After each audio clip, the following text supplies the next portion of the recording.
nggak apa-apa. Tapi kan ketika ayah kita, mertua kita jadi presiden, itu menjadi tidak etis.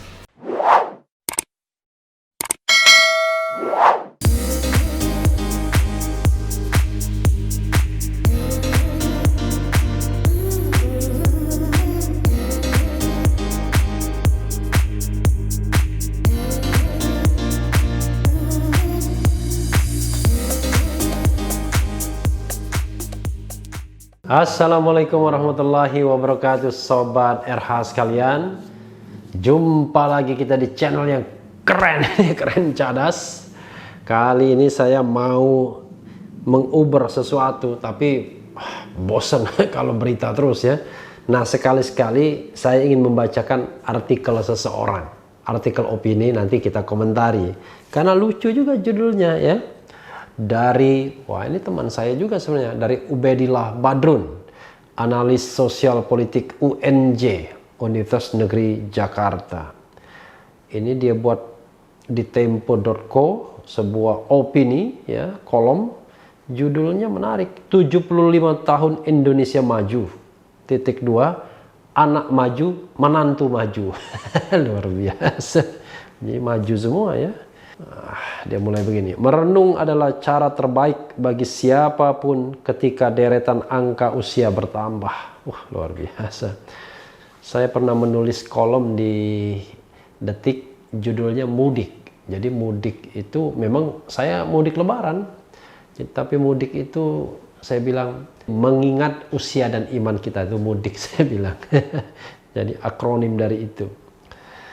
Pun bagi sebuah negara seperti Indonesia yang sudah 75 tahun, apalagi dalam situasi prihatin, merenung menjadi jalan kontemplasi yang membangunkan nalar sekaligus mengentakkan jiwa. Artinya nalar bekerja. Masalahnya, pekerjaan merenung melakukan proses kontemplasi hanya mungkin dilakukan oleh manusia yang akal dan jiwanya hidup dan bekerja normal untuk selalu memperjuangkan common good. Luar biasa ya. Menjadi dahsyat hasilnya jika kontemplasi itu dilakukan oleh elit yang sedang berkuasa. Disitulah letak masalahnya. Bung Rocky Gerung, Rocky Gerung RG ya, Rocky Gerung, mungkin yang punya jawaban apakah akal dan jiwa elit republik ini bisa bekerja normal. Ini ada babnya tersendiri, biar Bung Rocky Gerung yang menarasikannya. Di antara proses kontemplasi yang paling mengentakkan jiwa adalah menghidupkan nalar untuk masuk ke nalar publik. Nalar rakyat banyak. Meminjam narasi Bung Karno, nalar marhain, nalar orang-orang tertindas, di situ bisa memunculkan sejuta tanya. Apa sesungguhnya yang terjadi di republik ini? Jawabannya terlalu banyak untuk diurai. Coba kita tengok beberapa saja dari kacamata politik dan ekonomi. Faktanya, di usia 75 tahun Indonesia, pertama kali dalam sejarah ayah sudah maju jadi presiden, anak maju jadi calon wali kota, menantu juga maju jadi calon wali kota. Luar biasa. Ini dinasti politik berselimut pilkada. Benar, maju dalam pilkada adalah hak konstitusional setiap warga negara. Tetapi maju jadi calon wali kota saat ayah dan mertuanya jadi presiden, ini soal kemiskinan jiwa. Wih, luar biasa kemiskinan jiwa ya. Miskin etika politik. Lebih parah lagi, ternyata sang ayah yang merestui. Karenanya 75 tahun Indonesia merdeka, yang merdeka itu dinasti politik, oligarki politik dan para oligark ekonomi. Dukungan para cukong oligark ekonomi dalam membiayai pilkada adalah juga persoalan serius yang seringkali menjadi bencana bagi rakyat di daerah di kemudian hari. Ya memang tidak masuk akal biaya pilkada itu dibandingkan dengan penghasilan resmi seorang bupati, wali kota, gubernur ya. Bagaimana tidak korupsi? Jadi kita sudah tahu bahwa kalau prosesnya itu besar pasak dari tiang, ya akhirnya memang korupsi yang terjadi. Dan Sebenarnya bukan tidak tahu, elit-elit politik kita tahu, tapi menjadikan pilkada itu memang lahan untuk pemerasan, itu yang jadi masalah. Jadi kita mengalami pemerasan struktural. Calon diperas oleh partai politik, sementara calon balik memeras mungkin dinas-dinas, institusi yang ada di bawah kegubernuran atau bupati atau wali kota. Lalu dinas-dinas nanti memeras juga dalam konteks pelayanan publik misalnya. Jadi kita mengalami bukan hanya kekerasan struktural, tapi pemerasan struktural ya. Luar biasa ya. Itu. Iya, mereka merdeka, tetapi rakyat banyak menderita. Tengoklah angka kemiskinan. 5 bulan lalu, angka resmi Badan Pusat Statistik BPS menyebutkan lebih dari 26 juta jiwa rakyat Indonesia menderita miskin. Itu angka resmi yang terdata. Data lain bisa lebih dari itu. Apalagi kini situasi ekonomi makin memburuk ya. Tengoklah juga angka pengangguran yang kini terus bertambah, mendekati angka 10 juta orang menganggur. Angka pertumbuhan ekonomi semakin hari semakin minus. Angka resmi year on year minus 5% lebih. Jika menggunakan key on key itu quarter maksudnya, minusnya bisa 2 kali lipat lebih. Di sisi politik, para pengkritik kekuasaan yang membela rakyat seringkali diteror, bahkan diancam dibunuh seperti yang terjadi di Yogyakarta. Kita tampilkan thumbnailnya ya. Diskusi ada ancaman. Ada yang bekerja melakukan ini. Juga ada buzzer, ada influencer yang sengaja merusak kebebasan sipil. Ruang publik horizontal sebagai prasyarat sehatnya demokrasi telah dirusak. Ya tapi ada yang nyuruh kan? Atau jangan-jangan ada buzzer sukarela, kita juga tidak tahu ya. Sejumlah akademisi, intelektual, agamawan, civil society yang tergabung dalam KAMI, ternyata KAMI juga, Koalisi Aksi untuk Menyelamatkan Indonesia, yang menyuarakan kepentingan publik, kepentingan rakyat banyak, juga mulai ada semacam intimidasi. Seperti yang diungkapkan tokoh KAMI Profesor Dr. Din Samsudin beberapa waktu lalu. Dengan fakta ini, dinasti, oligarki, teror, intimidasi, buzzer, dan lain-lain, maka demokrasi di Indonesia mengalami erosi. Erosi ya. Semakin tidak berkualitas, uncivilized, tidak beradab. Berarti tidak sesuai dengan sila kemanusiaan yang adil dan beradab. Tentu ini merusak substansi Indonesia sebagai negara republik. Faktanya, kebebasan sipil di Indonesia saat ini memang sudah lampu merah. Angkanya 57,35 dari skala 0 sampai 100 BPS 2020. Menurut data yang dirilis oleh The Economist Intelligence Unit (EIU) 2020, Indonesia mencatatkan skor sebesar 6,48 poin dalam skala 0-10. Lebih rendah dari Filipina, Malaysia, dan Timur Leste. Bayangkan ya. Tentu ini angka yang buruk, menempatkan Indonesia di nilai yang rendah dari kategori flow demokrasi, demokrasi yang cacat. Memang menurut Freedom House sejak 2016, Indonesia bukan lagi negara bebas, tapi partly free, bukan lagi free ya, tapi partly free. Arah pemberantasan korupsi juga makin kacau. Agenda reformasi justru dikorupsi. Koruptor di lingkaran kekuasaan tak jelas kabarnya. Misalnya kasus Harun Masiku. Ini kalau pemberantasan korupsi ada arah.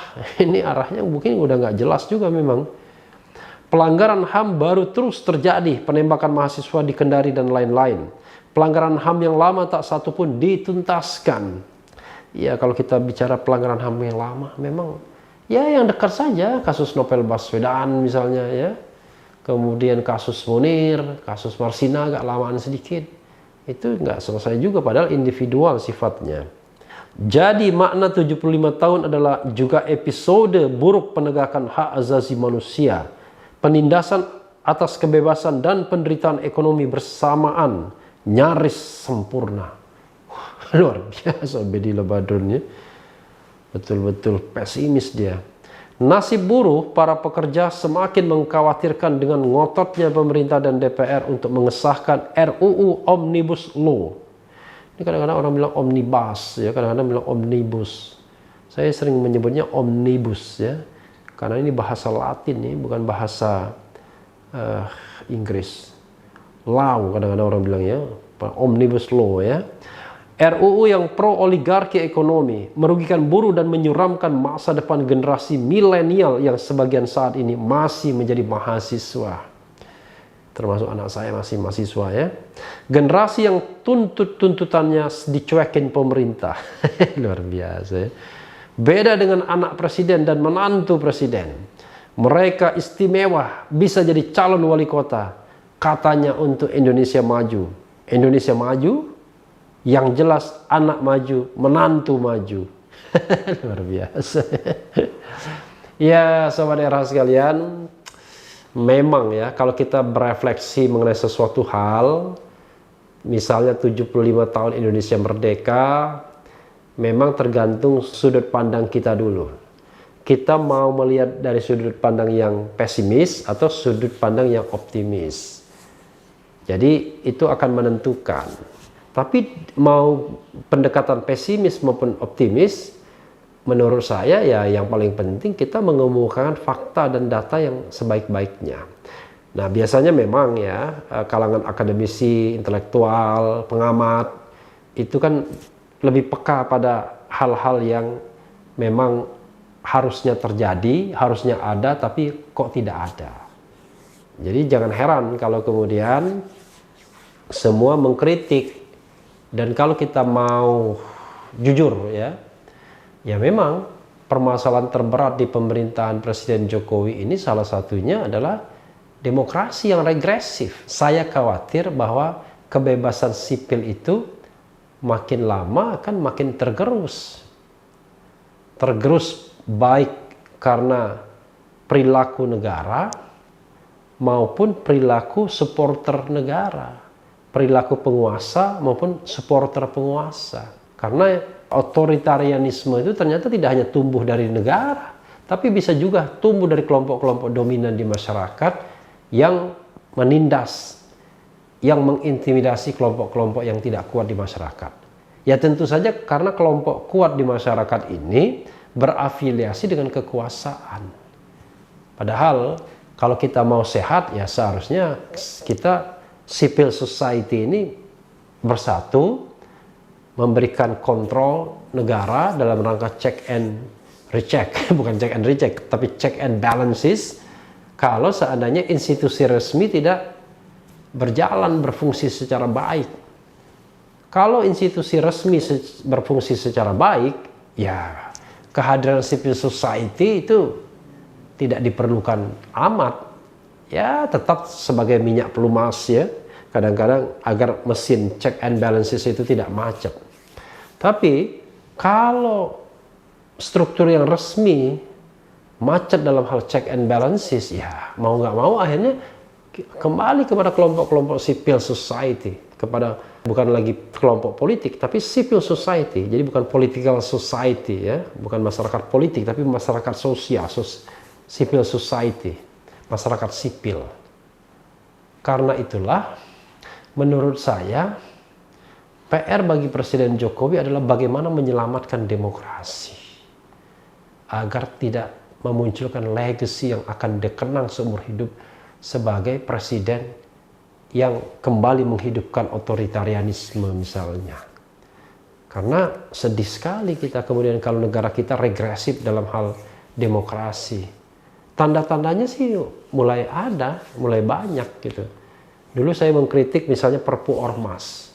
Itu luar biasa. Tanpa due process of law, pemerintah bisa membubarkan Ormas. Padahal bukan soal HTI-nya.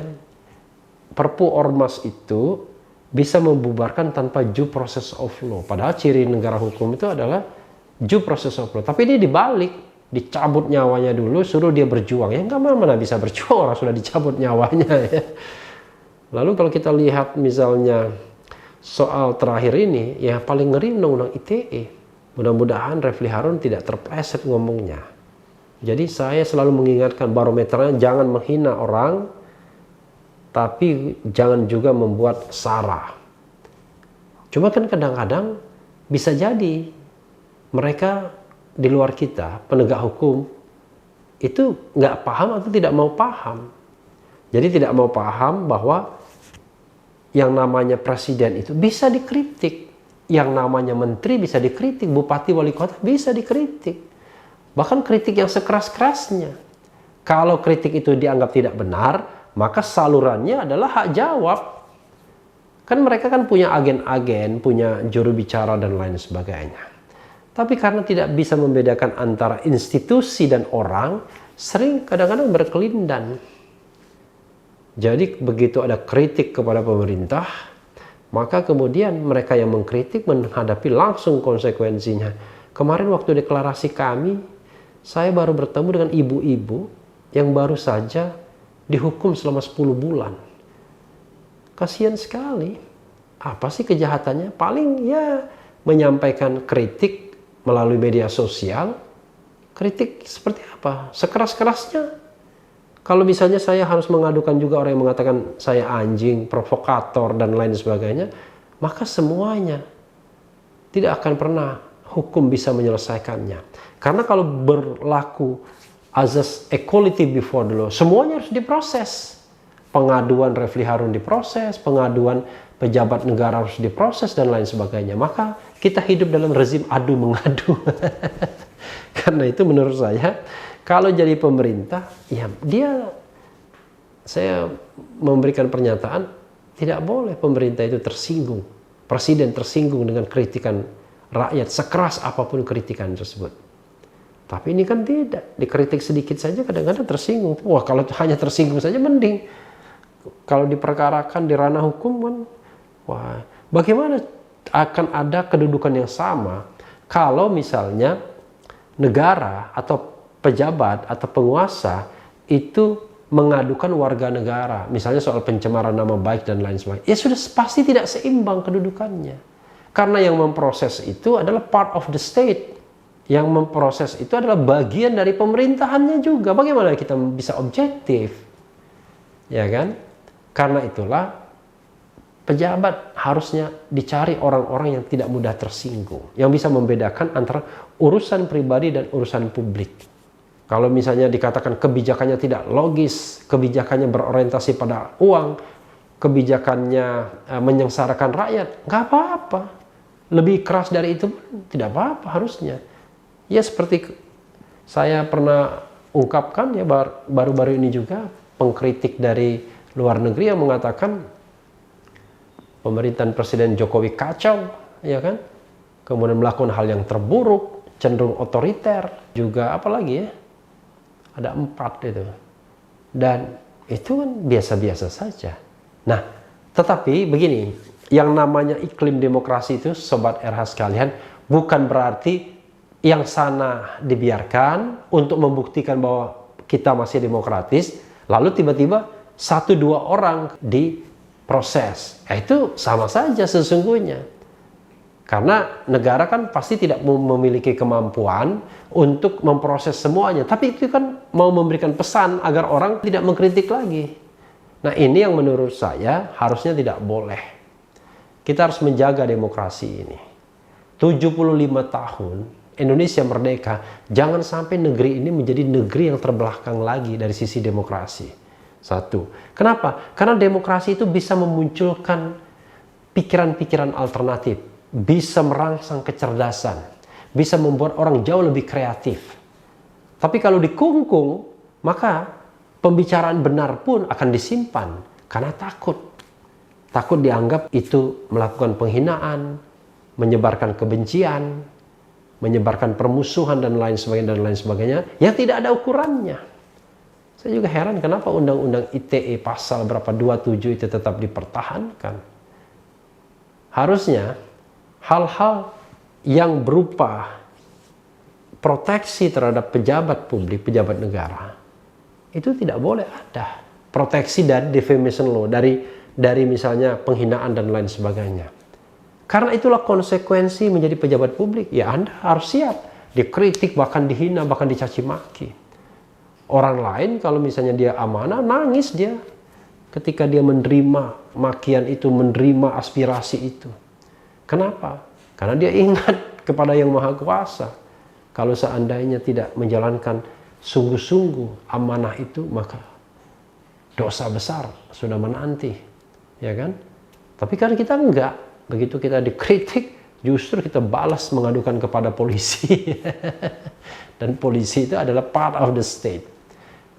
Sampai kapan ini bisa kita pulihkan kembali agar kita menjadi negara yang betul-betul ada kebebasan sipilnya, perasaan yang merdeka.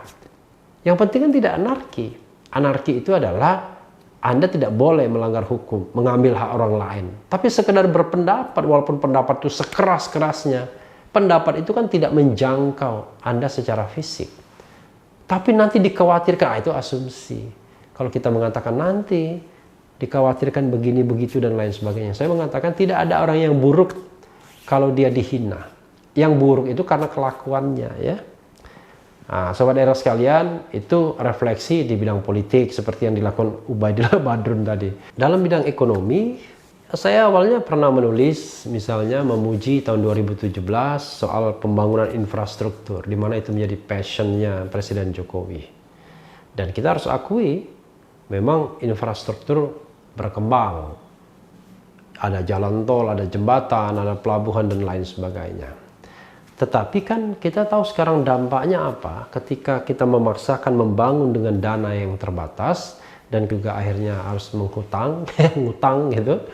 Yang terjadi adalah dampak dari pembangunan itu untuk menjadi trigger ekonomi belum terlihat.